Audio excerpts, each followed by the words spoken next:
بسم الله الرحمن الرحيم إنا أنزلناه في ليلة القدر وما أدراك ما ليلة القدر ليلة القدر خير من 1000 شهر۔ عورت عدت پر نہیں بیٹھتی یا عدت پوری نہیں کرتی، اس کے لیے شرعی حکم کیا ہے؟ پہلے تو یہ سمجھو کہ عدت پوری کرنے کا مطلب کیا ہے، عدت کہتے کس کو ہے؟ عدت اس مدت کو کہتے ہیں جو عورت طلاق کے بعد یا خامند کے فوت ہونے کے بعد یا خامند سے خلا لینے کے بعد ایک وقت گزارتی ہے۔ تو مختلف عورتوں کی عدت مختلف ہوتی ہے۔ اگر تو عورت ایسی ہے کہ آدمی نے اس کے ساتھ شادی کی، رخصتی نہیں ہوئی، رخصتی سے پہلے ہی طلاق ہو گئی، ایسی عورت کی کوئی عدت نہیں ہوتی۔ شادی ہو گئی، خاوند اور بیوی آپس میں ملے، میاں بیوی کے حقوق کی ادائیگی ہوئی اور مرد نے بعد میں طلاق دے دی۔ اب یہ عورت اگر اس کو ایام ماہواری صحیح آتے ہیں تو 3 ماہواریاں اس کی عدت ہے، ثلاثۃ قروء۔ اور اگر اس کو ایام ماہواری صحیح نہیں آتے یا عمر تھوڑی تھی ابھی آئے ہی نہیں یا بڑی عمر کی ہو گئی کہ ایام آنا بند ہو گئے، تو سورۃ طلاق میں ان دونوں کی عدت قرآن پاک نے 3 مہینے بتائی ہے۔ اگر طلاق ہو گئی اور عورت کے پیٹ میں بچہ پیدا ہونے والا ہے، حاملہ ہے، تو حاملہ عورت کی عدت بچے کی ولادت تک ہے۔ اگر عورت کا خامند فوت ہو گیا تو اس کی عدت 4 مہینے 10 دن ہے۔ اب خامند فوت ہو گیا اور عورت حاملہ ہے، یہاں 2 عدتیں جمع ہو جاتی ہیں، ایک خامند کے فوت ہونے کی 4 ماہ 10 دن، دوسری حمل کی عدت وضع حمل۔ یہ مسئلہ اختلافی ہے۔ عبداللہ ابن عباس رضی اللہ تعالی عنہما سے ترمذی شریف میں آتا ہے، ان کے نزدیک دونوں مدتوں میں سے جو آخری والی مدت ہوگی وہ پوری کرنا ہوگی۔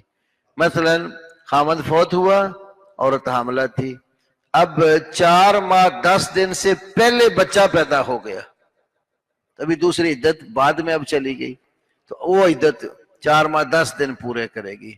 اگر 4 ماہ 10 دن گزر گئے اور بچہ بھی پیدا نہیں ہوا تو جس دن پھر وہ اب یہ بعد والی مدت بن گئی، تو جب بچہ پیدا ہوگا اس وقت اس کی مدت پوری ہوگی۔ یہ ہے ابن عباس کے نزدیک۔ عام دیگر صحابہ کرام، کثیر ائمہ حدیث و فقہا کے ہاں حمل والی عورت کی عدت بچے کی ولادت تک ہے، خواہ اس کا شوہر فوت ہوا ہو یا طلاق ہوئی ہو، اور یہی صحیح بات ہے اور اس کے متعلقہ صحیح حدیث بھی موجود ہیں۔ اچھا، اب مسئلہ آ گیا کہ عورت عدت بیٹھتی ہے، عدت کیوں رکھی گئی؟ جس کا شوہر فوت ہو جائے اس کے لیے عدت اس کے سوگ کے لیے بھی، افسوس کی بھی ہے۔ تو جس عورت کا خامد فوت ہو جائے وہ زیب و زینت نہیں کرے گی، نئے کپڑے سلا کر ہار سنگار یہ کام قطن نہیں کرے گی، اپنا وہی سادہ لباس جو عام گھر میں پہنتی ہے اسی میں رہے گی، اور جس گھر میں خامند کے ساتھ رہتی تھی یا خامند نے جہاں رکھا ہوا تھا اور خامند فوت ہوگا، عدت اسی گھر میں گزارے گی۔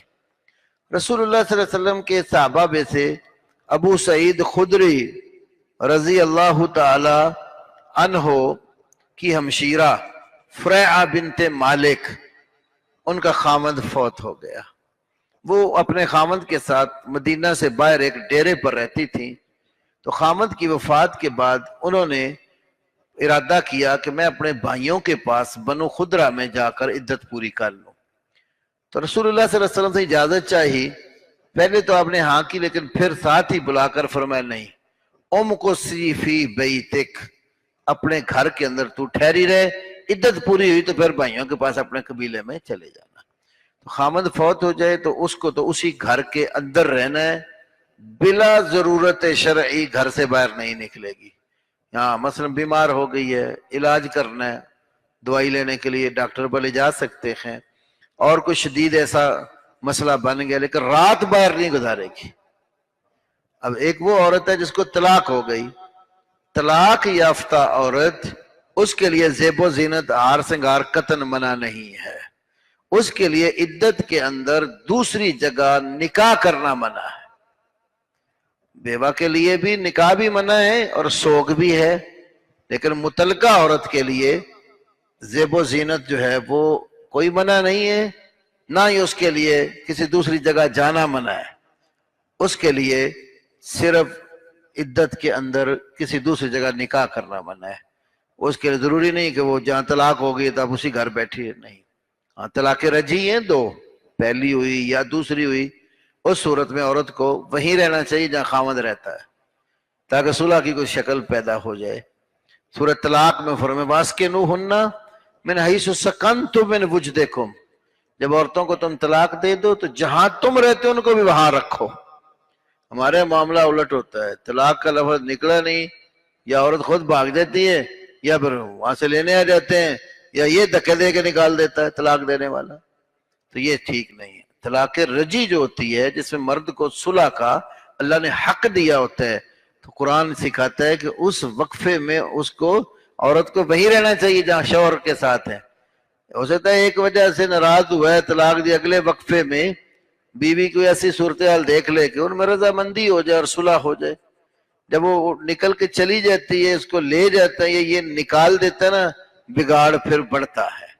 پھر وہ صلح والے مواقع میاں بیوی رہنا بھی چاہیں کچھ وقت بعد تو لوگ نہیں رہنے دیتے، معاشرے والے باتیں کریں گے، خاندان کے لوگ باتیں کریں گے.